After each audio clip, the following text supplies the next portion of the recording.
안녕하십니까? 저는 곧 칠순을 앞두고 있습니다. 저는 5살짜리 손자가 하나 있는 아주 평범한 할아버지죠. 오늘따라 돌아가신 저희 할머니가 너무 그리운 나머지 늦은 밤 이렇게나마 글을 써내려가 봅니다. 저는 가족이 딸랑 할머니 하나 있었어요. 제 할머니는 참 곱고 이쁘게 늙으셨었죠.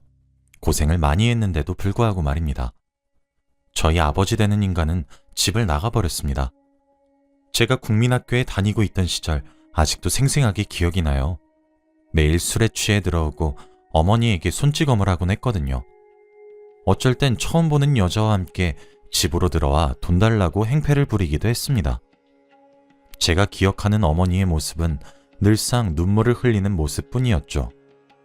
어머니는 아버지를 향한 화가 주체되지 않는 날이면 저에게도 심심치 않게 폭력을 휘두르곤 했어요. 제가 아버지를 쏙 빼닮았었거든요. 매일 저 때문에 이렇게 살고 있는 거라고 소리치며 손을 휘둘렀고 우셨어요. 어린 저는 그게 참 상처가 됐습니다. 내가 정말 왜 태어났는지 스스로가 너무 싫어졌어요.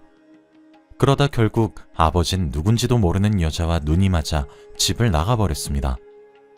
이게 요즘 시대야 당연히 안 될 법한 일이지만 그 당시에는 비일비재했었던 일이었어요. 그렇게 버려진 어머니는 저를 책임질 생각보다는 어머니 스스로 자유롭기를 원하셨습니다. 어머니는 커다란 시장 앞에 저를 두고 잠시 기다리라고 하신 뒤 사라졌어요. 그게 마지막 모습입니다. 그날 저를 찾으러 뛰어오셨던 분은 저희 할머니였죠. 저는 그렇게 할머니의 손에서 자라게 되었습니다. 후에 들어보니 어머니가 시장에 저를 버리고 할머니께 자기도 떠날 거라고 아이 없이 자유롭게 살 거라고 말을 하셔서 헐레벌떡 저를 찾아오셨던 거였죠. 당시 할머니는 부업을 이용해서 겨우 혼자서 살아가셨었는데 갑자기 생긴 저로 인해 새로운 일자리를 구하셔야만 했어요. 그러다 구한 일이 부잣집에서 허드렛 일을 해주는 일이었습니다. 그쪽 집에서 아무래도 조금 나이가 있으셔서 연륜 있으신 분을 구한다고 했었기에 저희 할머니는 일을 하게 되었어요. 그리고 당시에는 여자들이 할 수 있는 일들이 많이 없었기도 했습니다. 그렇게 제가 국민학교에 다녔던 시기 내내 할머니는 허드렛 일을 해야 했어요. 저를 위해서요. 그런데 하필 그 부잣집에 하나 있는 아들내미가 바로 저희 학급의 반장이었습니다. 그놈은 진짜 다시 생각해도 이가 아득 갈릴 정도로 천하의 못된 놈이었죠. 하루는 학교에 갔더니 저보고 하녀 아들이라고 아이들이 놀리면서 지들끼리 낄낄거리더군요. 상황을 들어보니 학급의 우두머리라는 놈이 저희 집이 얼마나 찢어지게 가난한지, 그래서 내가 왜 어머니 아버지 없이 할머니랑 단둘이서 살아가고 있는지, 그리고 우리 할머니는 자기네 집 허드렛 일을 하는 사람이니 나도 하녀의 아들이라 청소를 기가 막히게 잘할 것이라며 저를 조롱하고 있었습니다. 화가 났지만 꾹 참았죠. 제가 무슨 힘이 있겠나요? 그런데 시간이 지나면 지나갈수록 괴롭힘은 점점 도가 지나치더라고요. 제게 걸레를 던져주며 할머니처럼 빨아오라고 시키거나 반청소를 저 혼자에게 시키거나 그랬죠. 화가 났지만 싸울 수 없었어요. 그 당시에는 교권이 정말 무시 못할 수준이라 선생님의 말이 곧 법이었거든요. 촌지를 받아먹었던 건지 아님 원래 그렇게 빌빌 기는 사람인지 모르겠으나 우리를 담당했었던 당시의 담임 선생님은 제가 항의를 해도 들은 척도 하지 않았고 제가 참다 반장에게 대들어 싸우게 되면 저만 엎드려 뻗쳐서 맞아야 했습니다. 날이 갈수록 저는 억울해져만 갔고 결국 그 모든 감정의 화풀이 대상은 제 할머니가 되어야만 했어요. 참 못된 말을 많이 뱉었었습니다. 저는 할머니에게 내가 그놈한테 무슨 소리까지 들었는지 알아? 자기 엄마가 할머니를 부려먹고 돈 주니까 그 돈 주는 거에 자기가 나를 부려먹는 것도 포함되어 있대. 그러니까 이제 나보고 학교에서 자기 시종을 들렸단 말이야. 라며 소리쳤습니다. 할머니는 그저 제게 미안하다, 할미가 미안해 라고 눈물을 흘리시기만 했어요. 저는 그런 답답한 모습들을 볼 때마다 보란듯이 집에서 난동을 피웠습니다. 그렇게 못돼 먹을 순 없을 거예요. 그러던 어느 날 제게 일어난 비극은 거기서 그치지 않았습니다. 제게 남겨진 하나밖에 없는 할머니가 갑작스럽게 쓰러지시게 된 거였죠. 다행히도 주위 사람들에 의해 병원을 가시게 되었는데 할머니는 중풍에 걸리시게 되셨어요. 왼쪽에 뇌가 다쳐서 오른쪽 반신이 마비가 되었고 얼굴의 반쪽과 혀가 굳으셨죠. 아침에 일을 하러 나가신 할머니는 장애인이 되었습니다. 할머니는 무슨 말인지 전혀 알아들을 수 없는 발음으로 제게 중얼거리셨어요. 그 당시에 제가 왜 그리 철이 없었는지 아직도 후회가 됩니다. 그냥 괜찮다고 위로해주지 못한 게 이렇게 사무치게 후회될 줄 몰랐습니다. 할머니는 장애가 생긴 이후에도 일을 해야 했어요. 그때는 국민학교까지만 의무교육이라 졸업하면 바로 일을 하러 가고 싶었는데 할머니는 제게 계속 학교를 다녀서 교육을 받길 원하셨거든요. 학비를 벌기 위해 할머니는 불편한 몸으로도 폐지를 주우러 다니셨습니다. 몸의 반쪽이 말을 듣지도 않는데 폐지까지 주우신 할머니가 지금 생각해보면 얼마나 대단한지 몰라요. 그러나 중학교에 들어가서 학급 반장이었던 놈을 또 만나게 되었던 저는 학교에 소문이 퍼져버렸습니다. 돈도 없고 부모도 없고 하나 남은 가족은 장애인이란 소문이 말이죠. 그날 처음으로 하늘을 원망했습니다.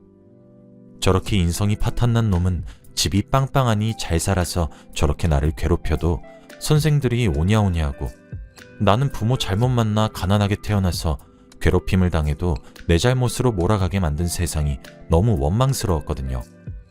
매일 학교에 가는 일이 지옥 같았습니다. 제가 지나가면 장애가 없는 것 아니냐며 모세의 기적처럼 아이들이 갈라지고 제 물건들은 장애 묻을까 겁이 나서 건들지도 않더라고요. 결국 제 주위에 다가오는 아이들은 단 한 명도 없었죠. 저는 결국 그 모든 화들을 하나 있는 제 할머니께 쏟아부었습니다. 할머니는 저 하나 교육 한번 시켜보겠다고 뼈가 빠지도록 폐지를 주어 돈을 벌어오는데 하라는 공부는 못할 망정 집에 들어가면 패악만 부렸어요. 할머니를 매번 원망했습니다. 이렇게 살 바엔 차라리 죽어버리고 싶다고 자주 소리쳤었어요. 저는 나 이렇게 살게 해줄 거면 그때 시장에서 왜 주었어? 내가 맨날 학교에 가면 무슨 소리 듣고 사는지 할머니가 알아? 아냐고. 몸도 제대로 움직이지도 못하는 주제! 라고 소리치며 뛰쳐나가곤 했습니다.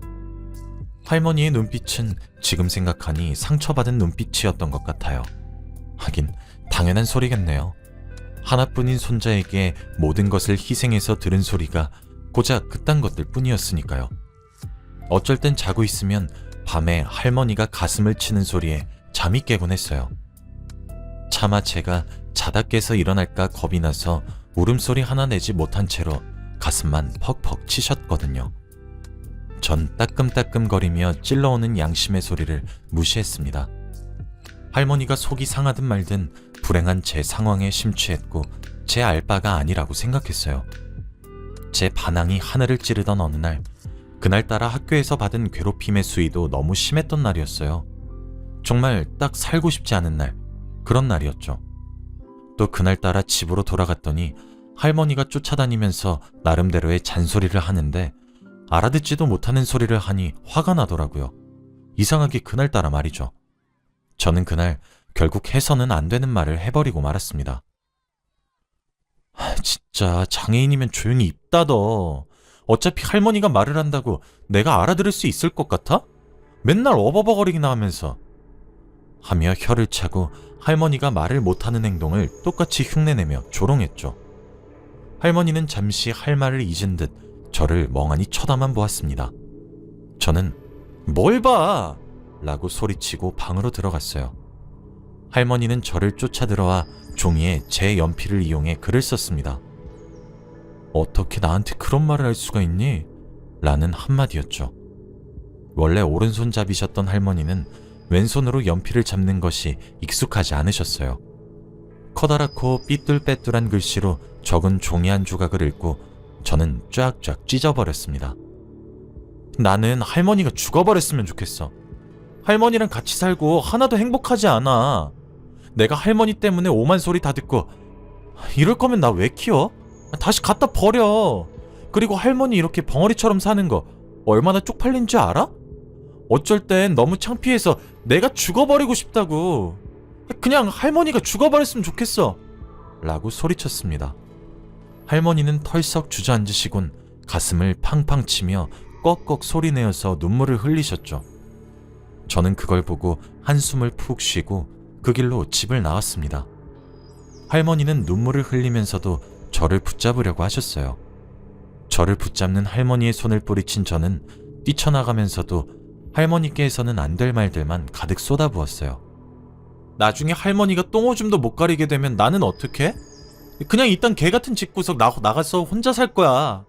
나중에 똥오줌 못 가릴 때 쓰려고 나 주워온 거 아니야? 이거 놓으라고! 라면서요. 그래서였을까요?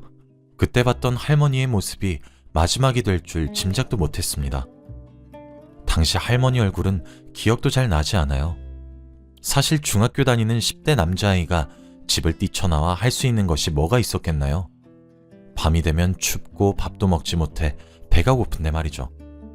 그렇게 하루 날밤을 새고 다음날 다시 집에 들어갔습니다. 할머니 얼굴을 보면 민망해질 걱정만 했는데 왠지 모르게 집이 조용하더라고요. 늘 제게 따뜻한 밥을 해주려고 분주히 움직이시던 할머니의 모습이 보이지 않았습니다.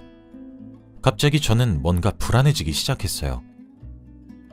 할머니! 하고 소리쳐 불렀지만 할머니가 저를 반겨주러 나와주지 않았어요. 불안한 마음을 겨우 가라앉히고 방문을 열었습니다. 할머니는 방에 누워 계셨어요.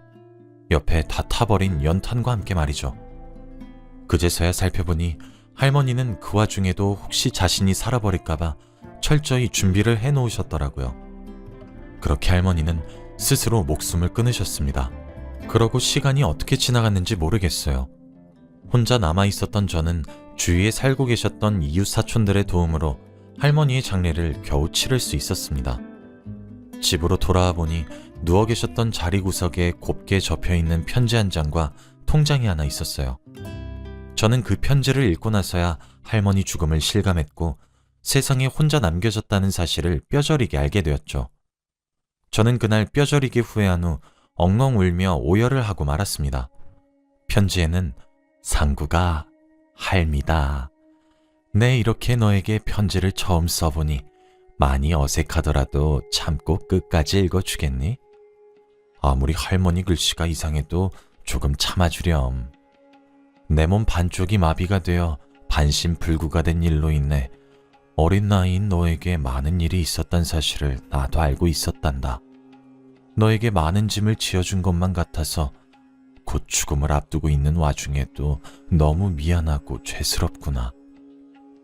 옛날 너의 아비가 외간 여자와 눈이 맞아 집을 나갔단다.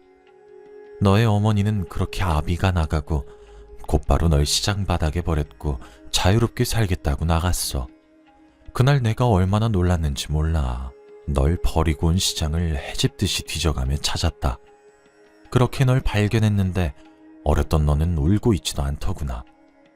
얼마나 학대를 받았을까 싶었어. 그래서 내가 너를 거뒀지. 내 자식을 잘못 기른 죄를 사하는 마음으로 너를 키웠다. 남부럽지 않게 키우려고 사방팔방으로 노력했지만 오히려 내 꼴이 이리 말도 안 되는 모습이 되어버리니 너에게 얼마나 큰 짐을 지어주게 된 건 줄도 잘 몰랐어. 그런데 뛰쳐나간 너의 모습을 보고 있으니 어쩌면 내 선택이 잘못되었단 생각이 많이 들었단다. 오히려 이런 모습으로 옆에 있어주는 것이 널 더 괴롭게 했었던 것은 아닌가 싶어 후회가 참 많이 들었어. 그동안 못난 할미 때문에 불행했던 것들 모두 잊어주면 안 되겠니? 내가 잘못했어. 내가 많이 미안하다, 상구가. 옆에 있는 통장에는 내가 평생 동안 모아놓은 돈이 들어있어.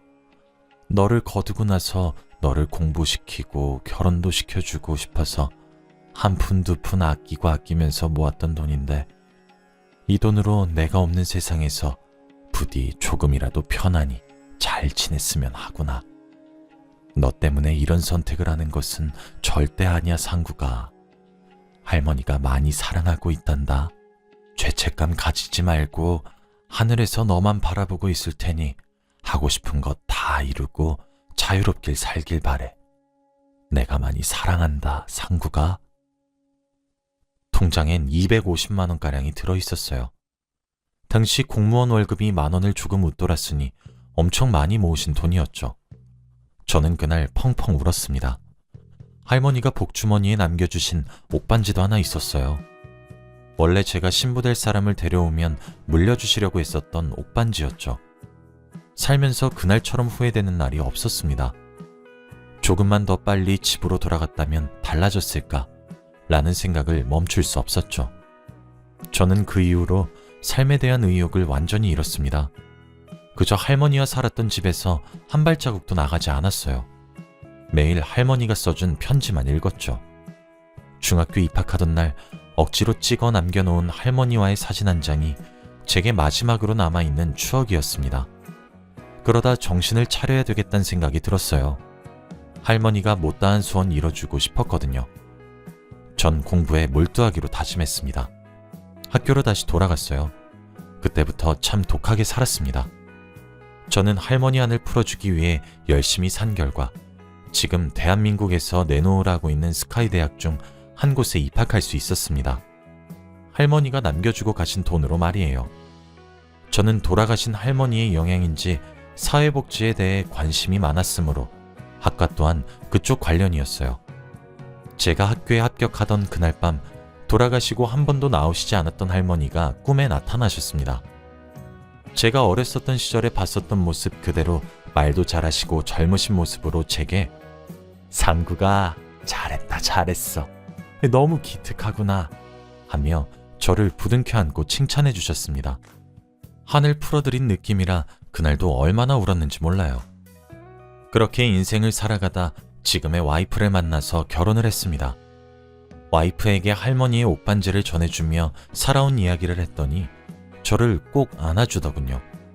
와이프는 할머니가 계신 산소로 가서 어머님, 제가 바로 어머님 며느리입니다. 상국씨가 얼마나 듬직하고 열심히 살았는지 제가 옆에서 지켜봐서 잘 알고 있어요. 앞으로는 저만 믿으세요. 위에서 저희 잘 지켜봐 주세요. 종종 찾아뵈러 오겠습니다, 어머님. 이라고 인사를 드렸습니다. 그때 정말 갑자기 바람이 휘익 하고 불더라고요. 마치 알겠다는 듯 대답을 하는 것처럼 말이죠. 그날도 오열을 했어요. 그렇게 저와 와이프는 결혼을 했고 눈에 넣어도 아프지 않을 딸도 하나 가지게 되었습니다. 아무래도 저의 가정 환경이 불우해서 그런지 저는 가정에 신경을 많이 쓰게 되더라고요. 다행스럽게도 딸은 저보다 와이프를 닮았던 것인지 아주 착하고 예쁘게 잘 자라주었어요. 딸을 키우면서도 할머니가 참 많이 보고 싶었고 정말 후회가 되더라고요. 남몰래 눈물 지었던 날도 많았죠. 그렇게 소중히 여겼던 딸이 몇 년 전 결혼을 해서 제게 손자를 안겨주었습니다. 종종 제가 손주를 봐주는데 그럴 때마다 할머니가 참 많이 생각이 나요. 이제 사진도 발해서 잘 알아볼 수도 없는데 말입니다. 엊그제가 저희 할머니의 기일이었어요. 아내와 딸과 함께 할머니를 뵙고 내려오는 길에 떡집이 하나 생겼더라고요. 그날따라 할머니 생각이 많이 나서 그런 건지 할머니가 생전에 좋아하셨던 가래떡을 너무 산소에 가져다 주고 싶더라고요. 떡을 사서 다시 산소로 돌아가 무덤 근처에 가래떡을 조금 뜯어드리고 왔습니다. 그날 밤 할머니가 꿈에 나오셨어요. 그러고는 제게 상구가 죄책감 가지지 말거라. 하늘에서 내가 얼마나 너를 흐뭇하게 너희를 지켜보고 있는지 아니? 아무쪼록 사랑한다 라고 말씀하셨어요. 저도 사랑한다고 울고 소리쳤죠. 그러면서 잠에서 깼습니다. 저도 나이가 있는지라 얼마 지나지 않아 신의 품으로 돌아가게 되겠죠? 그때 할머니를 뵙게 되면 정말 죄송했다고, 사실은 정말로 사랑했었다고 직접 말로 전해드리고 싶어요. 며칠 전 기일이라서 그런 건지 오늘따라 손주의 재롱을 보고 있어서 그런 건지 모르겠지만 오늘따라 할머니가 너무나도 보고 싶고 그리운 밤입니다. 싱숭생숭한 마음에 밤에 잠이 오질 않아 이렇게 글을 쓰게 되었어요. 제 글을 읽어주셔서 정말 감사합니다.